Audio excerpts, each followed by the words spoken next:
Circle of Inevitability, capítulo 720. Ajudante, inesperado. A palavra, vigarista, pairou no ar, deixando Lumian e os outros em um silêncio atordoado enquanto pensamentos semelhantes passavam por suas mentes. Certamente eles não poderiam ser tão azarados, certo? Jebus os havia alertado sobre a possibilidade de encontrar vigaristas durante um acordo de transação secreta, mas as experiências anteriores de Franca com a transação secreta do detentor da autoridade sempre foram confiáveis. Além disso, o anel sangue de ouro havia sido aceito dessa vez. Se Lumian não estivesse supervisionando pessoalmente a transação, ele teria usado o olho da calamidade para avaliar a probabilidade de ela ser finalizada e procurar maneiras de interferir. Mas por enquanto, os quatro não tinham escolha a não ser esperar pacientemente. Escondidos atrás da luz escura e aquosa, eles observavam a cena se desenrolando no escritório através do espelho. À medida que a noite avançava, Lumian e seus companheiros mordiscavam as rações que ele havia separado para Ludwig em sua bolsa do viajante para manter a fome sob controle. Perto das 22 horas, Morin Avigny entrou no escritório, deixando a porta de madeira escancarada. Ele afundou em uma poltrona sob a luminária de parede a gás, pegou um livro de uma pilha próxima e começou a folheá-lo casualmente. A equipe de purificadores encarregada de sua proteção permaneceu parada na porta como de costume, sem nunca colocar os pés lá dentro. Morin Avigny sempre insistiu nesse arranjo.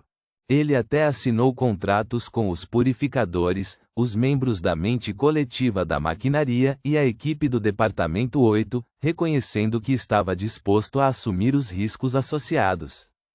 A equipe de segurança entendeu. O estudo de um político provavelmente escondia todos os tipos de segredos obscuros. Impedir que pessoas com poderes Beyonder entrassem era uma maneira de Morin Avigny se proteger. Como era seu costume, Morin Avigny deixou a porta do escritório aberta em vez de fechá-la, facilitando para os purificadores ficarem de olho em qualquer possível problema. Enquanto examinava os livros, Morin Avigny ocasionalmente olhava para o espelho de corpo inteiro posicionado fora da linha de visão dos purificadores, seus pensamentos aparentemente distantes. Ao mesmo tempo, os olhos de Lumian, escondidos no espelho, brilharam com um brilho preto prateado. Olhando através do vidro, ele estudou o rio do destino de Morin Avigny. Olhando mais de perto, ele confirmou que o ministro da Indústria havia de fato ganhado várias novas ramificações do destino envolvendo pisar no espelho de corpo inteiro. Uma delas estava até mesmo envolta em uma tonalidade preta e espessa.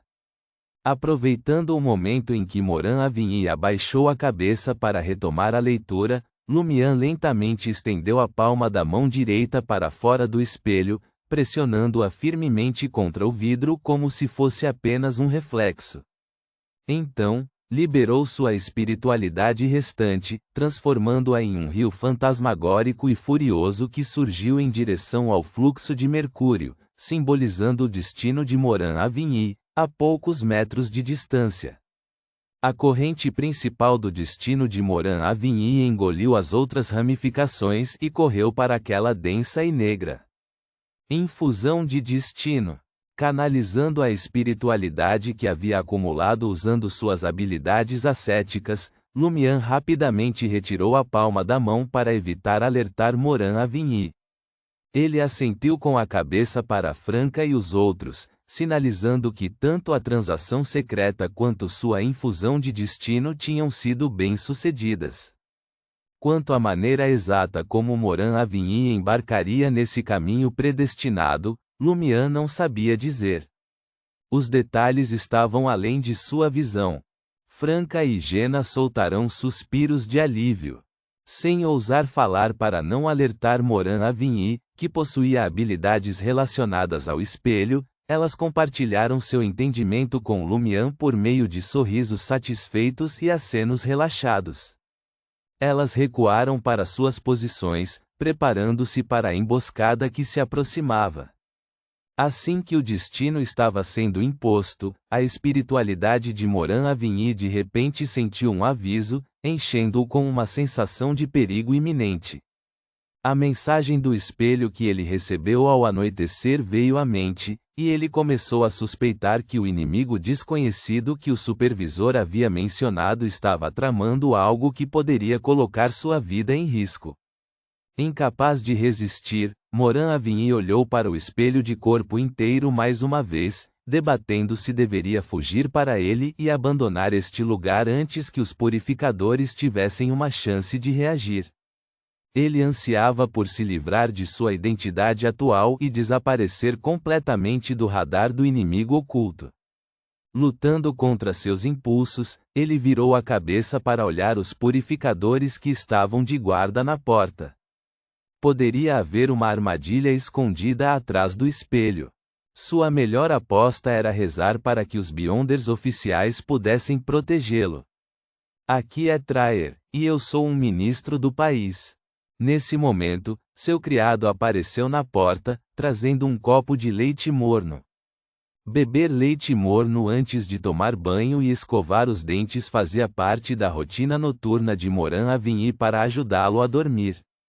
Os purificadores realizaram suas verificações padrão antes de permitir que o mordomo entrasse no escritório. Seu leite, senhor, disse o manobrista respeitosamente, estendendo-lhe uma xícara de porcelana branca cheia do líquido. Morin-Avigny fez imensas contribuições para o crescimento industrial de Intis e recebeu a medalha da Legião de Honra, o que lhe rendeu o título de cavaleiro. Assentindo levemente com a cabeça, Morin-Avigny estendeu a mão direita para aceitar o copo. De repente, percebeu que os olhos de seu criado estavam nublados, com uma agonia indescritível espreitando em suas profundezas. Um segundo depois, a boca do mordomo se abriu e ele vomitou. O que ele cuspiu foi um pedaço sólido e retorcido de carne cor de sangue, arremessado diretamente em Morin-Avigny. A carne rapidamente inchou, transformando-se em um manto de carne e sangue que envolveu Morin-Avigny. Ele se contorceu para dentro, aparentemente tentando forçar seu caminho para dentro do corpo do ministro da indústria. No espelho, Lumian ficou atordoado. Esta aura. É o Sr. K. Por que ele apareceu do nada para tentar assassinar Morin-Avigny? Com um estalo agudo, Morin-Avigny, envolto na carne e no manto de sangue, transformou-se em espelho e quebrou. Quase simultaneamente, os purificadores na porta entraram em ação. Uma coluna de luz pura envolta em chamas despencou do céu, banhando o manto e fazendo com que ele visivelmente começasse a derreter. Ao testemunhar isso, Morin-Avigny girou sem hesitar e correu para o espelho mais próximo dele. Ele já havia revelado a substituição do espelho aos purificadores. A menos que eliminasse todas as testemunhas sem deixar vestígios, ele, sem dúvida, enfrentaria uma investigação intensa mais tarde e perderia a proteção do contrato. Sua única opção era aproveitar a chance de escapar pelo mundo dos espelhos enquanto os purificadores lutavam contra o assassino. Enquanto observava a figura de Morin-Avigny se aproximar cada vez mais do espelho de corpo inteiro, um pensamento ocorreu abruptamente a Lumian. Poderia ser o destino? Ele recuou imediatamente e desapareceu. Um momento depois, a figura de Morin-Avigny passou pelo espelho, emergindo por trás do espelho nebuloso, sombrio e quase vazio. Os purificadores lá fora ficaram chocados ao ver isso. Ao mesmo tempo, eles perceberam que algo estava seriamente errado com o alvo sob sua proteção. A atenção deles vacilou brevemente. Aproveitando a distração, o Sr. K mudou os alvos de pastar e se teletransportou para longe da residência de Morin-Avigny. No espaço atrás do espelho, Morin-Avigny não se demorou.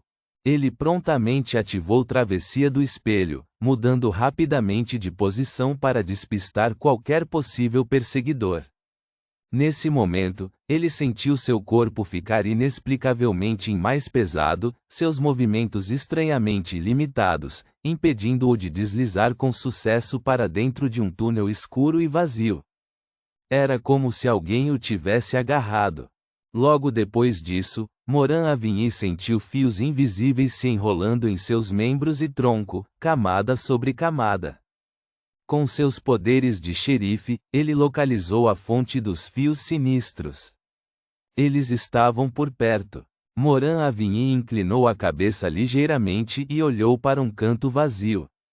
Seus olhos brilharam com 2 raios ofuscantes. Perfuração psíquica. O relâmpago disparou, atingindo o ponto vazio. Um estalo agudo soou, espalhando cacos de espelhos quebrados. No mesmo instante, Jenna, vestida com um vestido preto e um gorro velado, materializou-se atrás de Morin-Avigny, segurando um pequeno e elegante revólver. Estrondo. Ela apertou o gatilho, mirando no colete de Morin-Avigny. A bala amarela, envolta em chamas negras silenciosas, atingiu o corpo do alvo com precisão e a curta distância. Crack! Morin-Avigny usou substituição do espelho mais uma vez. Enquanto espelhos quebrados choviam, sua figura se rematerializou em um canto diferente do espaço nebuloso. Franca e Jenna desapareceram sem deixar rastros. Sentindo os fios intangíveis envolvendo-o, Morin-Avigny estendeu a palma da mão direita e entoou no antigo Hermes: "A invisibilidade é proibida aqui." No instante em que ele pronunciou a palavra final, inúmeras sedas transparentes de aranha ondularam por toda a área, parecendo algas marinhas cobrindo uma parte do oceano. Franca, vestida como uma assassina, e Jenna, vestida com trajes escuros, circularam ou avançaram, respectivamente, prontas para atacar novamente. Percebendo que as duas inimigas não podiam tocá-lo no momento, e que a seda invisível da aranha não havia se contraído, Morin-Avigny não teve tempo para um contra-ataque. Ele imediatamente procurou usar travessia do espelho para fugir da área. Do nada, os olhos de Morin-Avigny se arregalaram e sua expressão se contorceu de maldade. Seu corpo se despedaçou mais uma vez, assumindo a forma de um espelho. Não muito longe dali, Anthony Reid, vestido como um veterano de guerra, apareceu. Ele tinha acabado de lançar frenesi em Morin-Avigny.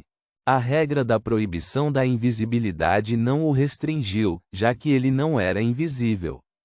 No entanto, o próprio Morin-Avigny não estava olhando na direção de Anthony.